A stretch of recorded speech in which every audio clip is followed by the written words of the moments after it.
Everybody, my name is Simply Asia and I'm from Rare Radar, and I have the pleasure of chatting with Ciara Imani May from Rebundle for our Women History Month, celebrating her series. Ciara, if you want to just go ahead and introduce yourself and Rebundle. Sure. Like I said, I'm Ciara. I go by my full name, Ciara Imani May.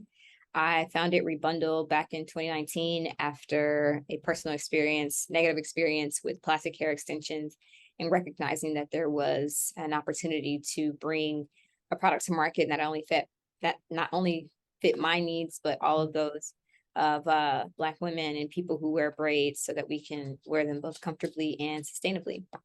I love that. And so I guess we can just go ahead and get into like the process of you even creating this product and like what that research looked like for you.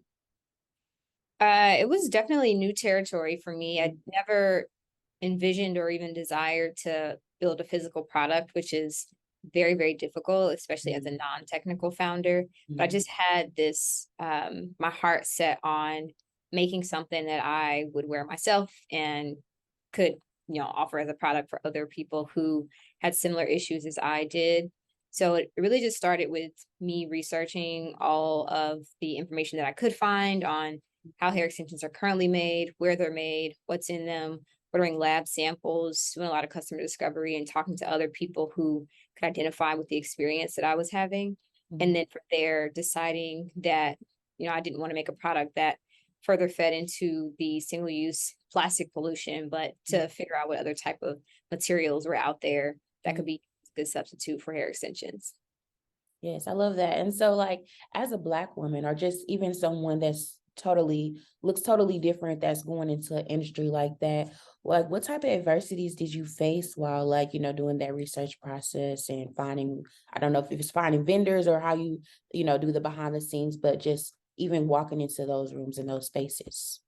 Well, actually, we're not a lot of rooms for me to walk into physically because I Right. started working on this during the pandemic. So I was doing a lot of this out of my Mm. townhouse in Charlotte.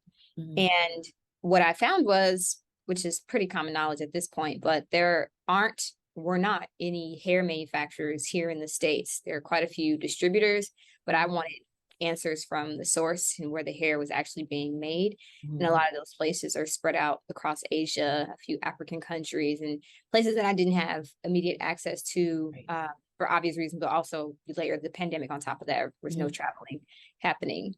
So I was doing a lot of meetings and conversing with people over WhatsApp and trying to get clear-cut answers, but I wasn't getting what I was looking for. And so I just had to find another route to take. Yeah. I mean, it's obviously like stressful, but I think that's also beautiful. The fact that like you even had access to apps like WhatsApp where you can kind of still like keep that communication going. But I did want to talk about like, the dangers of like the different products and chemicals that are in so like a lot of the products that are advertised to like Black women. Why do you feel like it was important for you to, obviously due to your own personal experience, but why do you feel like it was important for you to really like invest in this and get behind making sure that Black women in particular had access to better products to express themselves with hair? Well, I didn't know how bad it was until I Mhm. really started to sink my teeth in and get a good view of the full picture or what I was able to pull together. And it really just became like uh, an, an object for me to tackle because I just couldn't believe that there were these products on the market that we've been wearing for decades, and those same materials are frowned upon in different industries, like in the plastic industry. So I felt personally attacked that, this had gone under the radar and, people weren't doing enough about it. I'm not saying that there weren't already companies or advocates for better products in hair extensions, but I just didn't feel like it was being addressed from a top-down approach or from a commercial standpoint. And so I wanted to figure out how could I use my knowledge, my experience, my networks, et cetera, to build a company that would address these problems head on and get people thinking about the lack of choices that we have in hair extensions. I love that. Yes. And so we're just going to step back a little bit to kind of like get into you and your backgrounds. I think that's amazing what you're doing. So I guess talk about your life in St. Louis and, going to Mizzou and like how that transition was. Right. Well, I'm not from St. Louis. Really? Oh, Yeah, okay. Okay. I'm, I'm from Kansas City. Oh, Uh, okay. Well, so kind of like cousins. It's okay. We're down the street, down the street. Okay. yeah, down the street. I'm from down the street. Mhm, Born and raised in KC. mhm, Went to Mizzou for undergrad, mhm, and then I moved out to Los Angeles to study social entrepreneurship at USC. And mhm, then I left there, went to the other coast, stayed in Charlotte for a little bit. It's actually where I started building the company. mhm, So what brought me back home and back home as in the state of mhm, Missouri and to St. Louis in general is this was late 2020, and I was like, I don't know if I want to continue to live in Charlotte. The situation with COVID was unclear at that point of how much longer it would go on, and I'd mhm, already quit my job, so I didn't have any income.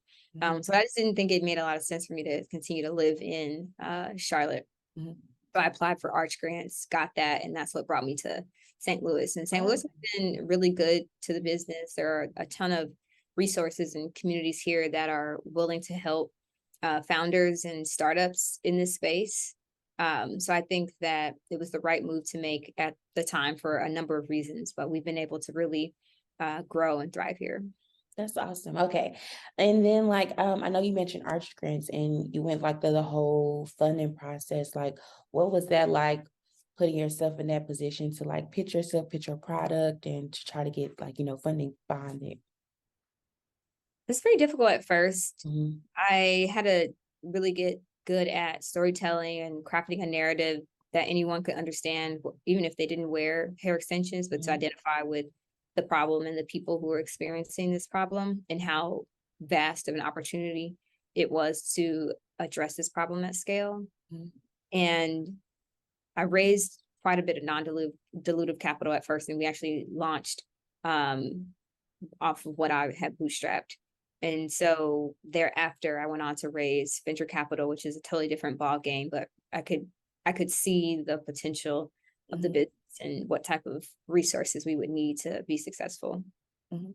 I love that. And I think your branding and everything is so cute. I love your Instagram page and all of that. But I guess like we can just go into details a little bit about what type of products you have. Like, do you offer different hair colors and things like that for those that are wanting to, learn a little bit about that?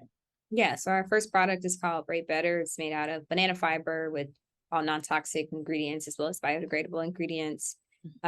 We have 6 colors right now: Mhm. jet, natural, honey, merlot, bubblegum.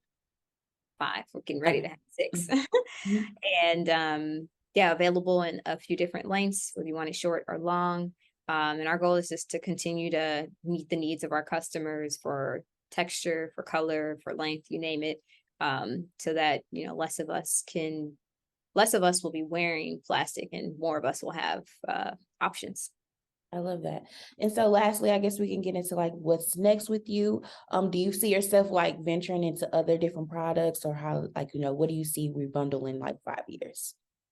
It's a good question. I think that there's definitely an opportunity and space for us to provide different type of products that you use while wearing your hair extensions, and when you take down your hair extensions, Mhm. other types of hair extensions, you name it. There's a lot of space for us to play in and really focus on creating great products that meet all of our needs. And so I think in 5 years you'll see us in a lot more places in our website, and you'll see a lot more options beyond the 5 colors of braiding hair we have now. I love that. And so I know I said lastly, but we are Rare Radar. So I always like to ask people, what makes you rare? I think that I am a killer problem solver. I'm Mhm, a real hustler, mhm, and I think that gives me my competitive edge. There's mhm, hardly ever a problem that I come across that I can't figure out. May mhm. take me some time, but I usually can figure it out. That's an amazing mindset. So again, I want to just thank you for taking the time to chat with me. If you guys want to learn more about Rebundle or, follow Ciara while she's on her journey, I'll have all the links to everything down below. Again, just want to thank you guys for taking the time to watch this interview. And thank you.